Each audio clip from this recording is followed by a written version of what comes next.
Am I tired? Yes. Do I hate fruit waste? Yes. After a great summer's harvest, I've got plums from my husband's grandparents, I've got raspberries from my old garden, along with blackberries from my old garden, and I need to make something. So let's make a cobbler, but with all the fruit that you've got left over from the summer. Let's go. These plums were absolutely beautiful and delicious. We had a sneaky try as we were cutting them up. You can see my little boy's my little helper today. He's 3.5 years old and he loves to help me. I soak these in water with a little bit of vinegar before I froze them, so I don't need to wash them.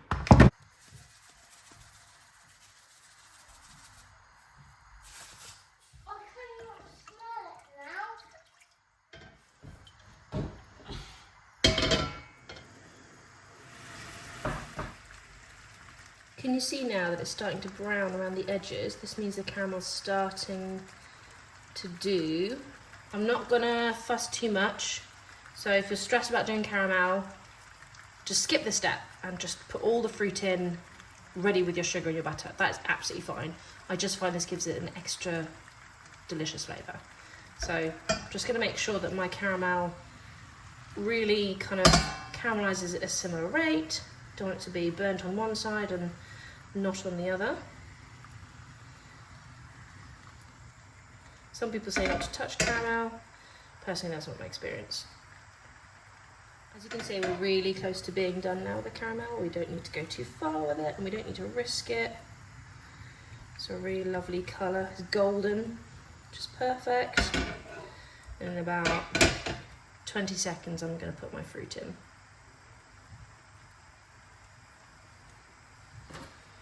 I'm going to start with my peaches because they're not frozen, and then I'm going to put butter in at the same time as well. So be careful, caramel does splash, and it's incredibly dangerous if it does. Use a wooden spoon, just going to stir it up a little bit. Don't worry, you can see it's going hard, that's not a problem. It will relax and soften up as soon as the fruit starts to release any kind of moisture.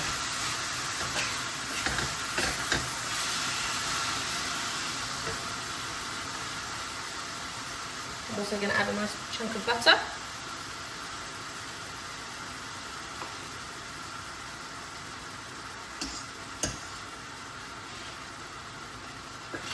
I'm just going to let that melt into itself for a minute.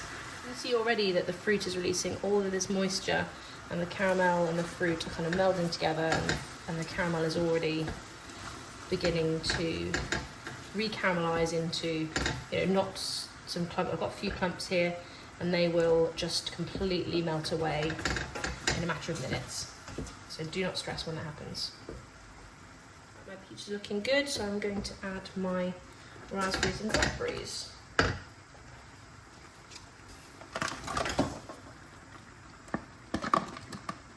See, that bit will just melt away.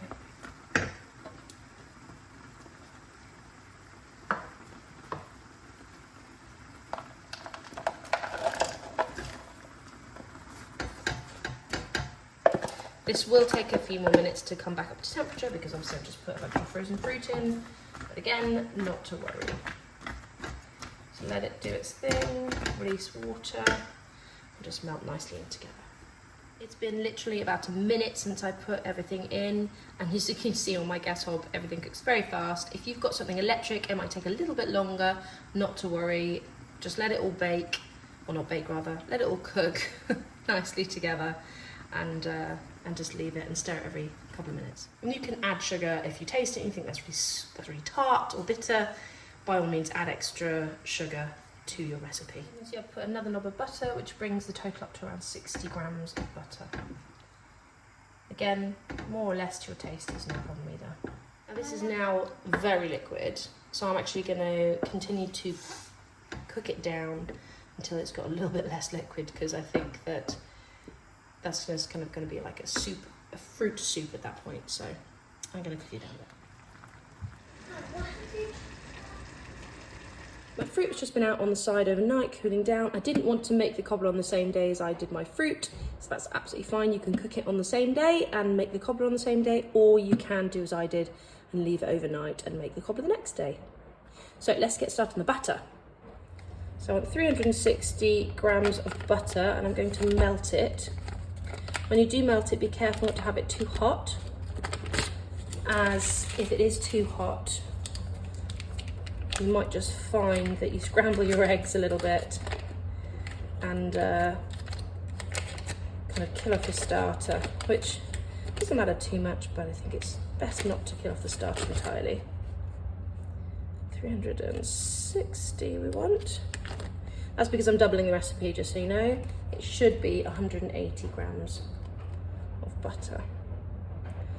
Yeah, that'll do. Take a bit off. Perfect. I've got my sourdough discard here. Let's just measure that out while waiting for the butter to melt. So again, I'm doing double recipe, so for you it should be 120 grams of your unfed sourdough starter or your discard. I'm going to be doing double that. It's 240.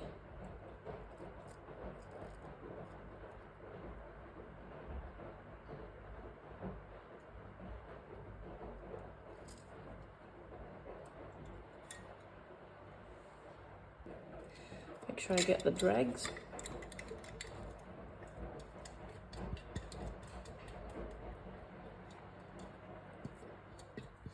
Amazing, it's going to be almost exactly perfect. As I say, again, I'm making a double recipe, so I'm putting in 4 eggs, adding it into my sourdough starter, but the recipe is in the description, so for you it'll be 2 eggs.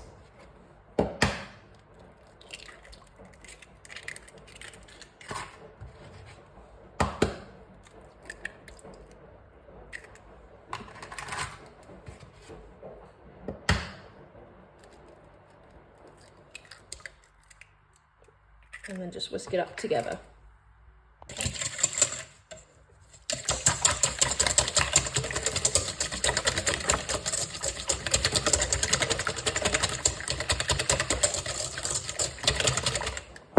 To this, I'm going to add the melted butter. I just melted mine in the microwave, but you're more than welcome to do it over the hob, whatever you're more comfortable with.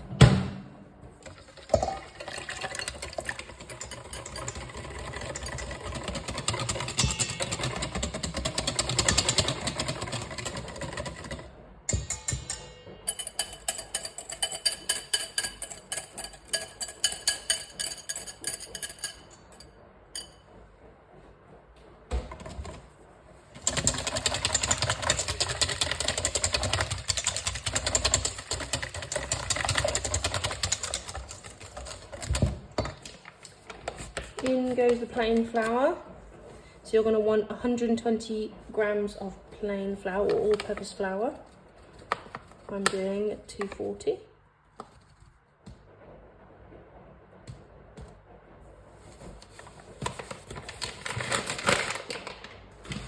And then we want sugar.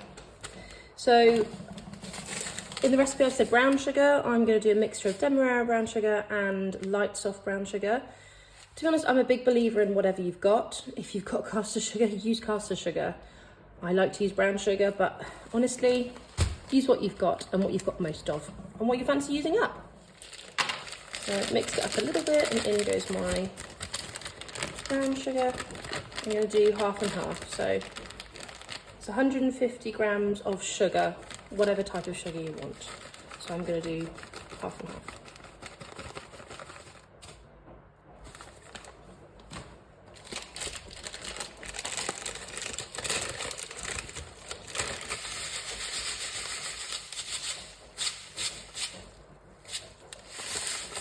So I'm going to use some demerara brown sugar for the topping, and I do recommend this if you have it. Again, don't worry if you don't, but if you do use it, because we'll be sprinkling some on the top, and that will just give that beautiful crunchiness to the top of your cobbler. But I also find it gives a nice rich flavour to use brown sugar in here, which is why I choose it. We give this a really good mix.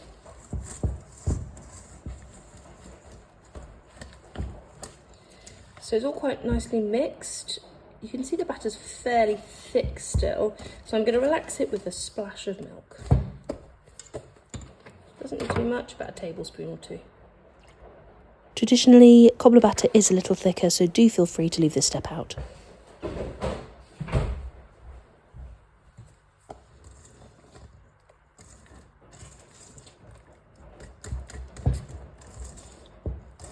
You could just see it just comes together to just slightly more relaxed batter.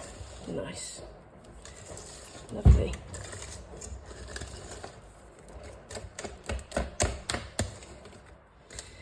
Now, finally, and this is an optional ingredient, if you want to leave this on the side for several hours, you don't need to add any baking powder. But if you want a mixture that is going to be ready to put in the oven in kind of 20 minutes, let's add some baking powder. I'm going to do that today, but I've also done it with no baking powder. Left it on the side for about 5 hours or so. And it came out absolutely beautifully, so crisp, slightly airy, because if you think about it, you're kind of giving a good feed to your sourdough starter in here. So there is a good ratio of it, with obviously 120 grams of it. It's not bad, which means you can do that, but that's depending on how fast you want to do this recipe. Just a quick note, if you're not putting in some baking powder, I suggest putting it on top of your fruit and then leaving it out ready to bake, because what you don't want to do is leave it in the bowl, have some nice air bubbles form, and because you're not going to have mountains of air bubbles, then you're going to be putting it on top of the fruit, and in the process of kind of scraping out the bowl and smoothing it out, you might find that you lose a lot of your air bubbles. So I would definitely transfer it over to your fruit, smooth it out how you want it, then leave it on the side and then bake. I'm going to put 1 teaspoon in, and again, don't forget, that's because I'm doubling the recipe. And then you're just going to mix that in.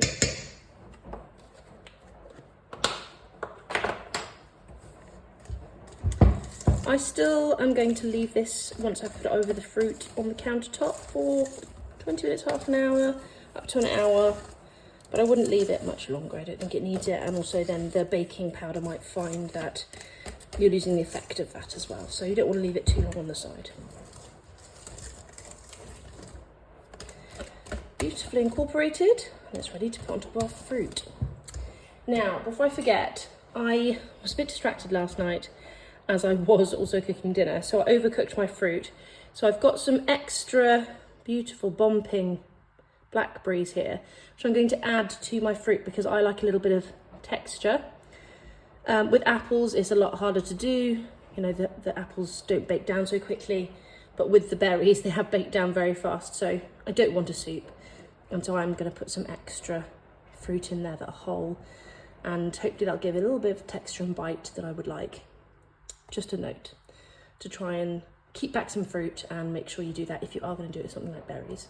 Here's my cooked fruit that I cooked yesterday. I'm just going to sprinkle those in.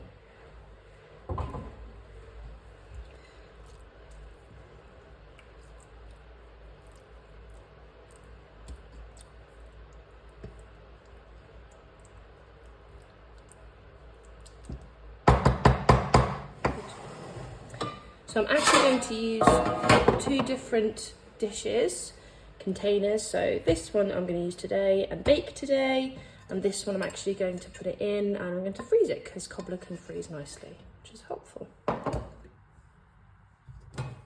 Just distribute the fruit as you wish, if you can pick it up.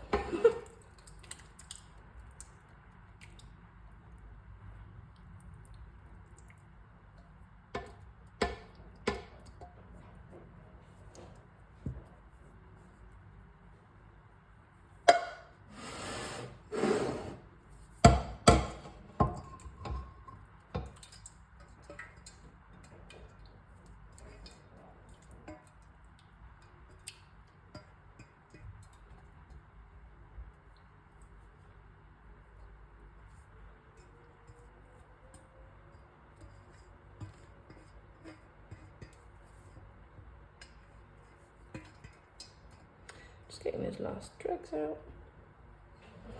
Without making too much of a mess, I hope. I've managed to make a bit of a mess. It's always the way. Keep it clean. I'm absolutely certain there's nothing stuck to the bottom. We'll split this between the two containers.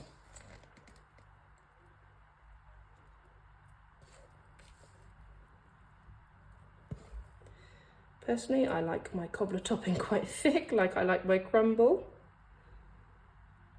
I don't think I'll be alone in that.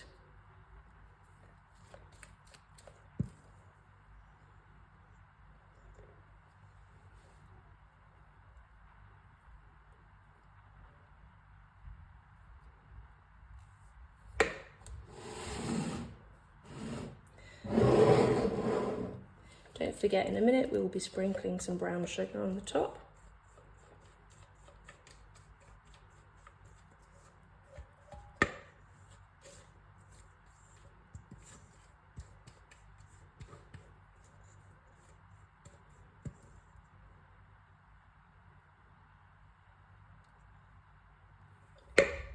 Once you have enough in each, just kind of spread it a little bit. You can, as I say, leave it thicker. I know traditionally cobbler is a thicker batter. That's absolutely fine. I just like it when it's a little bit thinner. I find it helps with the crunch.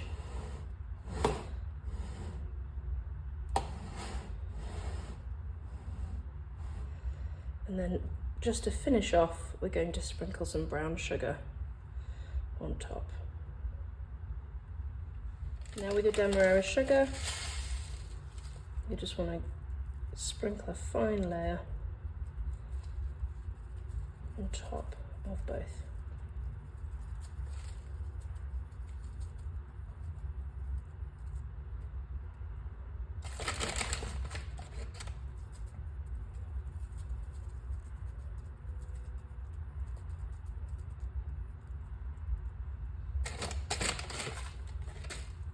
Make sure you get into those corners.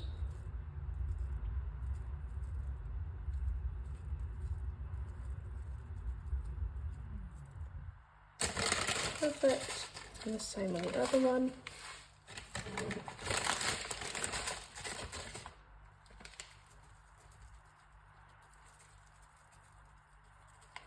Remembering again the sides and the corners without trying to make too much mess. And then into the oven whenever you are ready to bake. Now they're both topped in a bit of sugar. I'm just going to leave them, not for very long, for about 20 minutes while I preheat my oven. You can go ahead and bake yours now if you've preheated your oven already. Just 180 in the UK, 180 Celsius, and I will put how many Fahrenheit that is in the description, as I have no idea about Fahrenheit, I'm afraid, sorry, being British. But yeah, 20 minutes or so on the side for me. It's room temperature. However, I will say my room temperature is quite warm.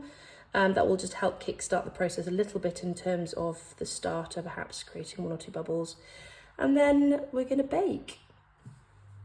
I should have covered this straight away and put it in the freezer. I'm going to blame baby brain. So don't forget, if you are freezing one of them, then don't leave it set on the side. You do need to cover it and freeze it.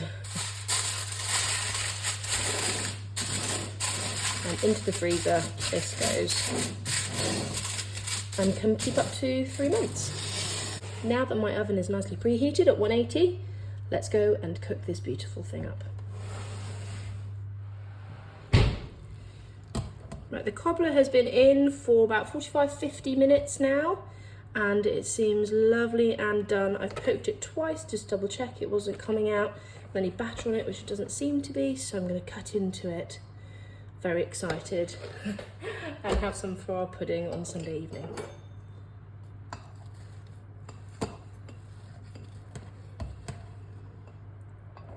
Beautiful. Yeah, absolutely gorgeous. Stunning. Perfectly cooked. Lovely fruit all underneath.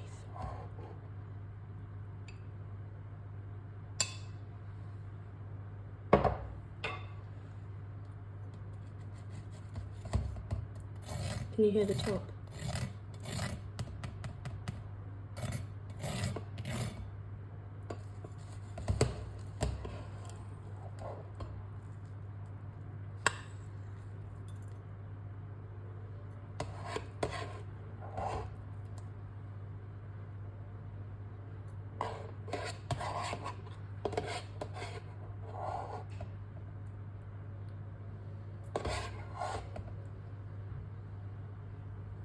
Delicious.